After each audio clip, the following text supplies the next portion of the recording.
trying to be a man, got a fucking player.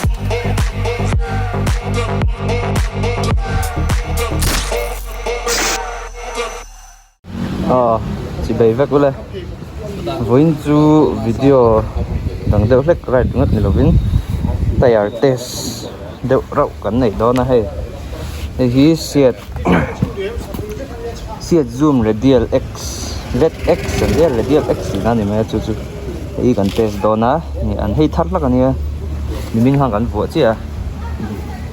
em tia hàng cần vua á hay cả u này hàng cần chụp đó này anh lúc thì hiện nên một thấy mình ạ môi tiktok khóc mấy lúc sợ rồi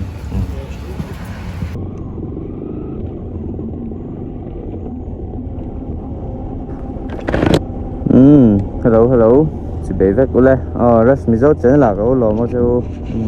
video xem khá khóc mấy tuổi nay chú hay hay xét cho bằng khoa hay xét thật chính riêng mẹ cho này vẫn chú ni lằng về đó gần đi chú chân xả lại ngàn chuộc đó nè nhé u này ngàn chuộc đó nè record to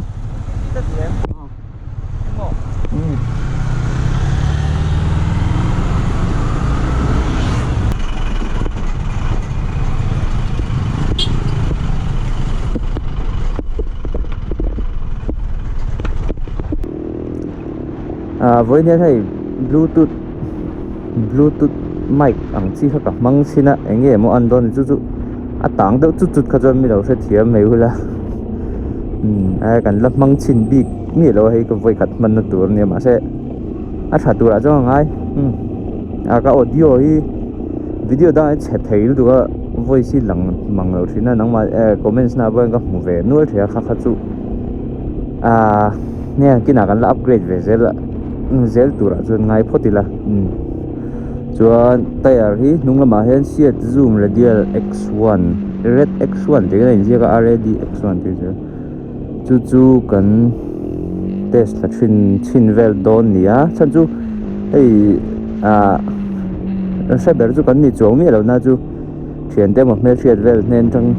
tayar nung hi ka thak do na enge thang ti hi min non zot le deuh lol zela chu cái mà po hen tia man dan a tha bi kom thei ne min man dan tur zir me ani mai lom he ko ti ve le ngot zela chuan hei voina siat chu kan te sin do na chuan ama sain tayar hen chi ni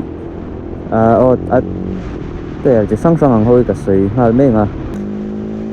tlang pui jon chi hi o ma tayar hen ma sa jok chu bias ply tires ang sihnya bias ply tires ang chi chuan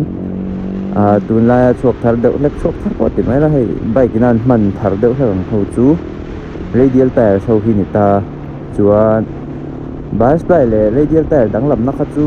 tin ka soi za vak lo mai nga a construction a ani me a chunga hen enting carcass ply an ti mi khate ha fiber ang hi om ta chu mi radial le bias ply dang lam na ber chu khami carcass kha a pattern in nang lo da khai nang lo ni me chu siat thiam dang sam chuan bias ply chu hlema bike rit hei weight la tam turang mo bike rit dol deuh hlek ani ta ma se hei radial tire angin a so vel hi anh lo ve lo ta a so vel hi nuam len chutin grip edge grip ang chi in tiang te hi anei tlem jok ta bias ply tire chun radial tire ve thung chu hei a construction a po hi amum deuh bik ang hen a hriat theya chuan radial tire chu hei tiang speed deuh laka right le sports bike ve langa hen a tha jok ma edge grip te anei nga jok a chuan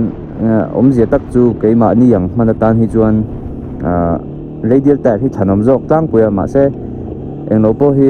bias ply tire po hi chutina englo bik lawa a che viau chong bik lawa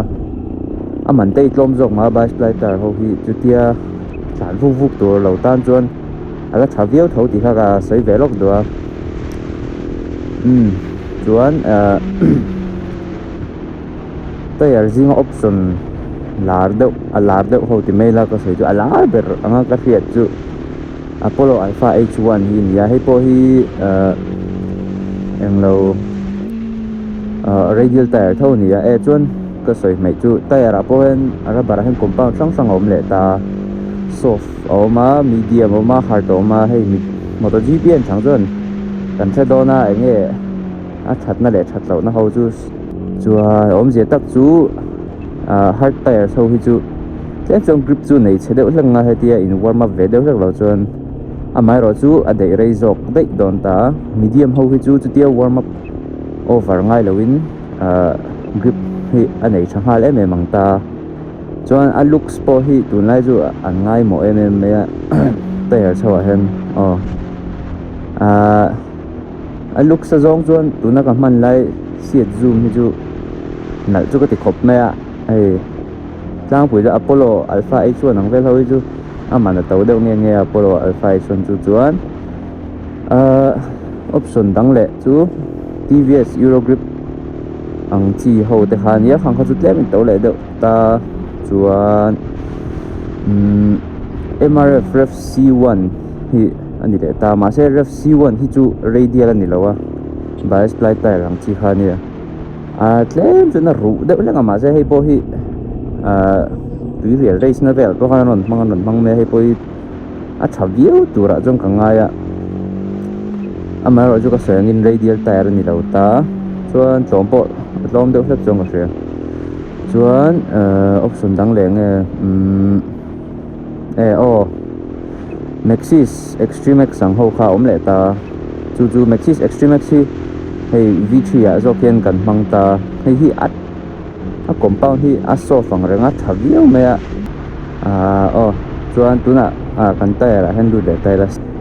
hei hi sang li le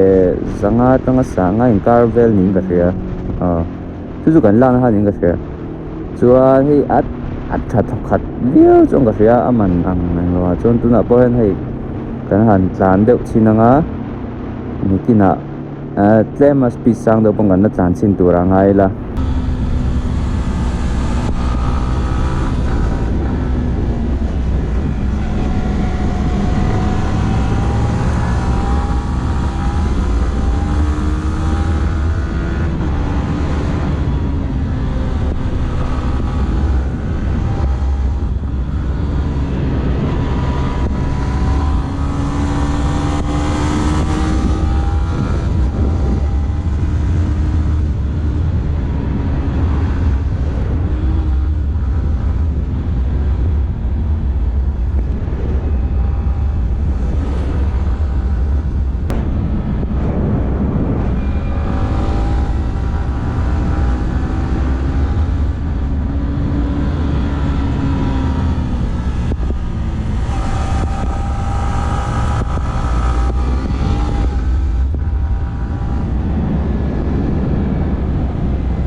Cút lại cút ngồi này tràn rồi thì khan wall moi vela te kan han test vela Apollo H1 ti vel ai chuan tlem chuan a ru deuh hlek ta so a por hriat thei ta ru le ru lo hi chu ma se tha thokhat view he tiang speed riding ang vel na chuan tha lutuk le a look sin al ve shim shima a man tlak lutuk Maxxis englo ka mang thina Maxxis 140 ha ka mang thina Maxxis Extreme X kha ne han ain thup deuh thok long se hi ru chu ru zo ka ma se a de a ru zo kha jon de rei zok don tin ani a grip chu a tha view e man tlak view e hei kan right lai ro ron sur tat ma mat gal thatchi kan vuanga ro han sur tak tai jo style view thei lo ni style view han tum po he ro hi ron sur le thin box ya mi ron tlan nai lu tuk so i ber vek ma style view hi thei lo thina om na nga ro sura kan test ngal don engro kan kalmasa ne sia ro sura kan tlan sin don ni